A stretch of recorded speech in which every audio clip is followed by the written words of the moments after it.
All right, everybody, welcome back for another deep dive. Yeah. Today we're looking at something a little different, something that I think a lot of people are going to be really interested in. I know I am. We had a request to look into RC helicopters, Yeah. specifically this one called the E2 Simulate Model Helicopter. Oh, yeah. This is cool. And we found some information on it, and yeah, it's pretty interesting stuff. Yeah, it's pretty in-depth. Yeah, so let's just jump right in, I guess. All right, let's do it. So this E2 Simulate Model Helicopter, first thing I noticed is that this is not just some, like, kid's toy. Right. This is a serious piece of equipment. This is like hobby level. Yeah, this is like a hobbyist or even beyond a hobbyist. Like, this is a... Yeah, you can get really good with this thing. Yeah, and one of the things that really stood out to me is that it has 6 channels. 6 channels, yeah. Do you know what that means? Because I didn't really... Yeah, so that basically means, like, you have a control stick for everything. You have throttle, pitch, yaw, roll, all the different axes of movement. So you can really precisely control this thing. Yeah, it's incredibly precise control. Like, you're basically a mini pilot maneuvering this thing. Wow, that's impressive. Yeah, it's like the difference between driving a go-kart and a Formula One race car, you know? Oh, wow. Okay. Yeah. So, I mean, we were looking through the specs, and some of it, it's made in mainland China, runs on a lithium battery, like all pretty standard stuff. Standard, yeah. But here's what got me excited. This thing boasts 10 to 20 minutes of flight time. Oh yeah, that's huge, especially if you're learning, a lot of these beginner models. You're lucky if you get 5 minutes in the air before you're scrambling for the charger. Right. This thing gives you so much more time to practice and really get a feel for the controls, Oh, that's awesome. Yeah. And then I saw this, and this is pretty cool too.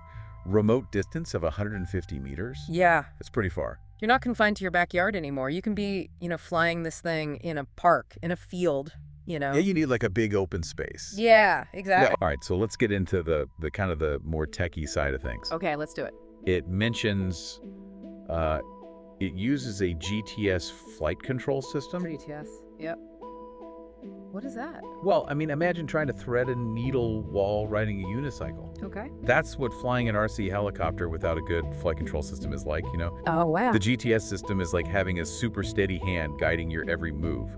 It makes the helicopter incredibly responsive yet stable at the same time. So I don't have to be like super skilled to fly this thing. No, it helps, but It'll help me. yeah, it definitely helps. Okay, and then this is something I was a little confused about because it mentions all these protocols. SBUS, PPM, DSM, ELRS. Alphabet soup. What is all that? So think of those as different languages that your remote control and helicopters speak to each other Okay, to communicate with each other. so they need to be speaking the same language. Yeah, exactly. Yeah. The cool thing about the E2 Simulate is it understands all the major dialects.